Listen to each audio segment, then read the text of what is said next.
हमको बहुत खुशी हो रही है।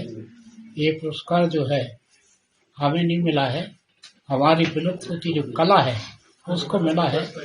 ये बहुत प्रसन्नता है। क्या संघर्ष रहा है आपके जीवन में? जीवन बहुत संघर्ष रहा, इसके पीछे बहुत लड़ना पड़ा। नौकरी भी छोड़ी हम तो बीच में, बैंक में नौकरी करता था।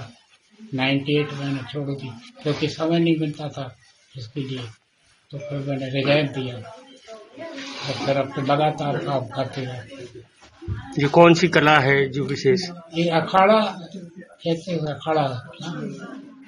अखाड़ा बार समाज युद्ध शैली, लाठी तलवार भाला त्रिशूल कटार इत्यादि की युद्ध शैली है जो एक आदमी की युद्ध शैली सिखाई जाती है। इससे हमारा शारीरिक व्यायाम भी होता है और बचाव पक्ष भी बहुत ज्यादा होता है, तो लड़कियों को ज्यादा सीखना चाहिए।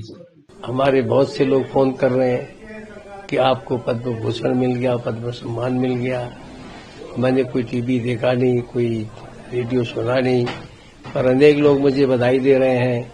तो मैं भी आदरणीय प्रधानमंत्री मोदी जी को, श्रद्धेय राष्ट्रपति जी को अपनी ओर से धन्यवाद देता हूं कि उन्होंने एक सामान्य कार्यकर्ता को पद्म अवार्ड देने का निर्णय किया।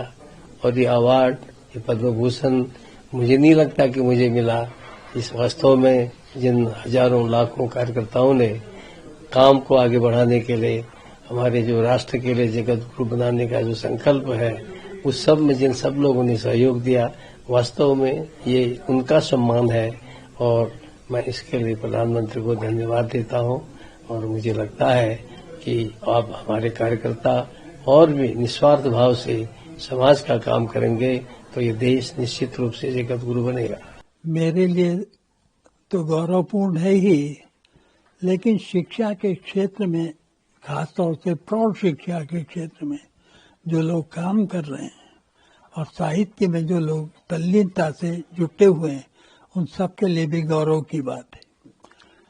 जहाँ तक साहित्य का सवाल है, तो मेरी भूमिका मुख्य रूप से समीक्षाओं पर आधारित है और स्वतंत्र रूप से भी मैंने कुछ लिखा है।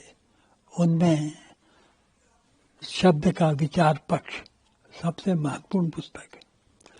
दूसरी पुस्तक जो मैंने लिखी है, संस्कृति, समाज और साहित्य, ये भी काफी लोकप्रिय हुई और काफी तेजी से हिंदी ग्रंथ अकादमी द्वारा वितरित की गई है आदिवासी क्षेत्रों में। मेरे को भारत सरकार की तरफ से पद्मश्री के सम्मान में नवाजा गया है। ये मेरे लिए खुशी की बात है, लेकिन इस खुशी के पीछे जो 40 साल का पीड़ा भी है, वो पीड़ा आज आनंद में परिवर्तित हो गया है।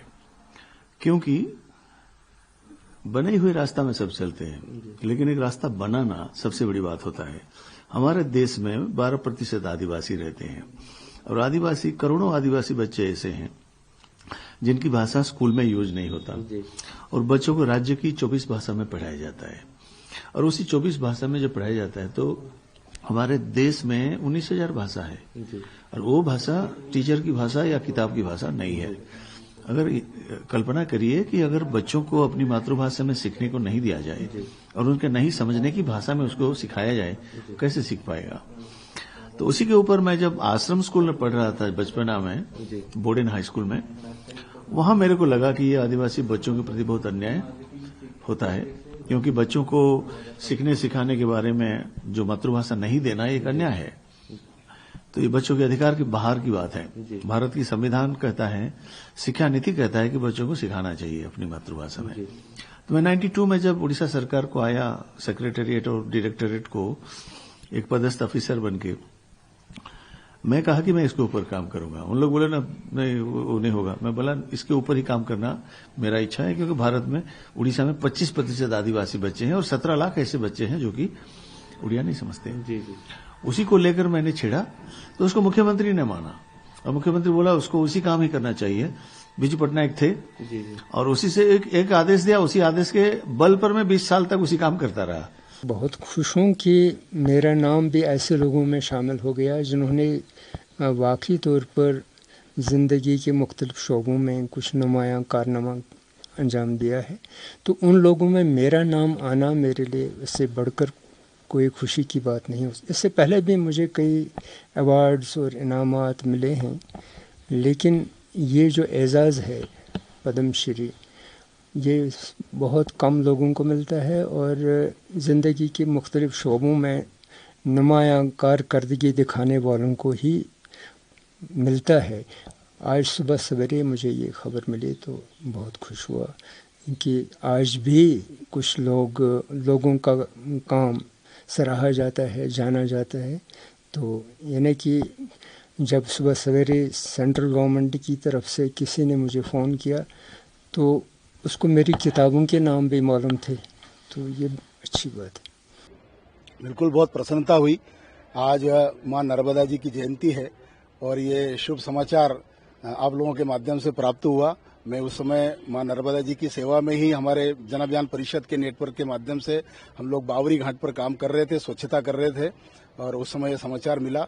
देश के प्रधानमंत्री आदरणीय नरेंद्र मोदी जी, भारत सरकार के माध्यम से जो पुरस्कार प्राप्त हुआ है, घोषणा हुई है, मैं उसके लिए सुनकर के बहुत अभिभूत हूं और मैं धन्यवाद देता हूं कि बैतूल जिले के जनजाति समाज, आदिवासी समाज के लिए उनको साथ लेकर के हम जो काम कर रहे थे, सरकार ने उसको संज्ञान में लेकर के और हमको पुरस्कृत करने की घोषणा की है। मैं तो ऐसा मानता हूं कि हमें पद्मश्री रोज मिलता है, लेकिन आज भारत सरकार ने एक अवार्ड दे के जो सराहना की है और उससे बहुत खुशी मिलती है, क्योंकि जब भी जो जिसके ऑर्गन्स खराब होते हैं और उनको जब भी हमारे डोनेशन से, ऑर्गन डोनेशन से नया जीवन मिलता है, तभी उनके और उनके परिवार के चेहरे के ऊपर जो खुशहाली आती है वो बहुत बड़ा अवार्ड होता है। आप सोचो, किसी के दोनों हाथ नहीं है और उसको हार्ट डोनेशंस के नया जीवन मिलता है।